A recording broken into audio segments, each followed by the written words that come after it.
네, 안녕하세요 여러분. 오늘의 영상은 바로 장거리 연애에 조금 도움이 될 수 있는 것들에 대해서 말씀을 드리고 싶은데, 특히 장거리 연애를 하시는 분들 또는 곧 하실 예정이신 분들께 이 영상을 바칩니다. 우선 장거리 연애는 왜 힘들까요? 뭐 당연한 얘기겠지만 아무래도 보기 힘드니까 그런 거 아니겠습니까? 연애를 하면 플라토닉 사랑을 뛰어넘어서 사실 스킨십도 되게 중요하긴 한데, 스킨십 정말 중요하죠.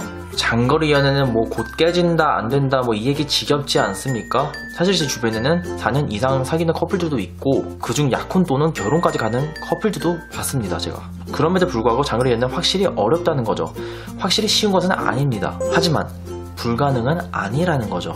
영화 미션 임퍼서블에서 톰 크루즈가 거의 성공할 수가 없는 미션들을 다 성공시키잖아요. 자신감을 가지면서. 그렇기 때문에 여러분들도 자신감을 가지면 장거리 연애도 할 수 있다는 것입니다. 자, 그러면 장거리 연애를 할 때 도움이 될 수 있는 3가지에 대해서 얘기를 해보겠습니다. 우선 첫 번째, 여행 계획을 세우는 것. 사실 장거리 연애하면서 장점이 무엇인지 아십니까?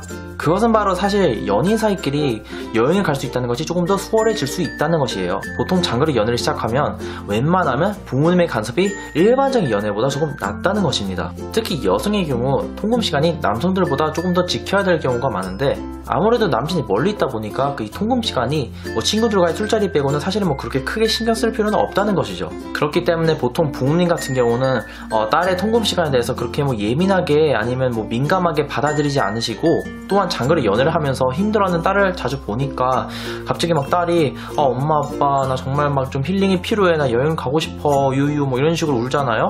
뭐 그런 약간 살짝 애교를 부린다면 결국에는 부모님 마음이 그렇기 때문에 뭐 그래 갔다 와라 다녀와라 보통은 보내주겠죠. 그럴 때 버킷리스트에 적어두었던 여행지를 남친이랑 상의하면서 그런 멋진 곳을 갈 수가 있는 것이죠.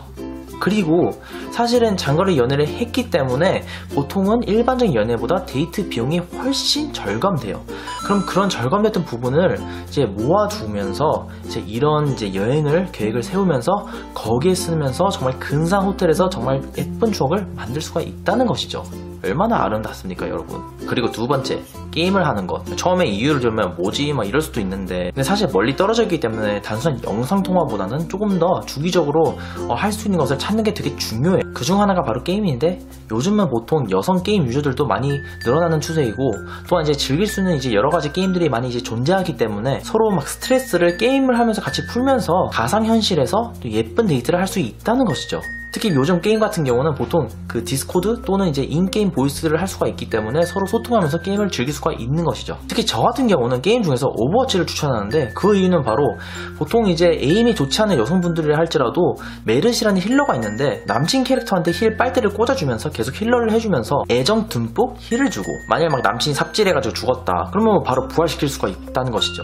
얼마나 이게 사랑스러운 애정 표현입니까? 그런 식으로 서로에 대한 사랑과 신뢰를 쌓아갈 수가 있는 것이죠. 그렇다고 뭐 맨날 계속 남친만 힐해주고 부활시켜주면 아무래도 좀 트롤링이라고 할 수가 있기 때문에, 가급 이렇게 팀원들도 조금씩 살펴봐 주시고 너무 막 남친한테 올인 케어를 해주시면 안 돼요. 만약에 그렇게 되면 신고가 들어올 수 있기 때문에 그런 부분 좀 자제해 주시는 게 좋겠습니다. 그리고 마지막으로 자기 개발 시간을 갖는 것이에요. 아무래도 혼자만 시간이 더 길어질 수가 있기 때문에 다소 외로울 수가 있고 애인이 보고 싶을 때가 있지만, 오히려 그 시간들을 기회를 삼아가지고 자기를 좀 더 성장시킬 수 있는 그런 자기 개발 시간을 갖는 것이 되게 중요해요. 예를 들면 뭐 혼자서 서점을 간다든지 아니면 뭐 외국어를 뭐 배운다든지, 그렇게 되면 뭐 자신감도 막 생기고, 그리고 막 독립적인 그런 정신력이라든지 능력이 생길 수가 있거든요. 그렇기 때문에 만약 막 서로 의지해야 되는 그런 모습보다는 조금 더 성숙한 그런 모습을 보여주면서, 또한 상대방한테도 조금 더 어필할 수 있는 그런 부분이 생길 수가 있는 것이죠. 아무튼 앞서 말하지만 장거리 연애가 쉬운 건 절대 아니에요. 그렇게 그 좋은 인연과 만남을 조금은 도움을 줄 수 있는 부분에서 제가 이렇게 영상을 만들어 드렸는데, 물론 방금 제가 말씀드린 이 3가지 조언이 모든 사람들한테 공감이 될 수 없을 수도 있어요. 하지만 그래도 한 가지라도 도움이 되셨다면 현재 장거리 연애를 하시는 분들 또는 곧 하실 분들께 응원의 말씀을 전합니다. 아무튼 구독과 좋아요 꼭 부탁드리고, 다음에는 좀 더 좋은 영상으로 찾아뵙겠습니다. 감사합니다.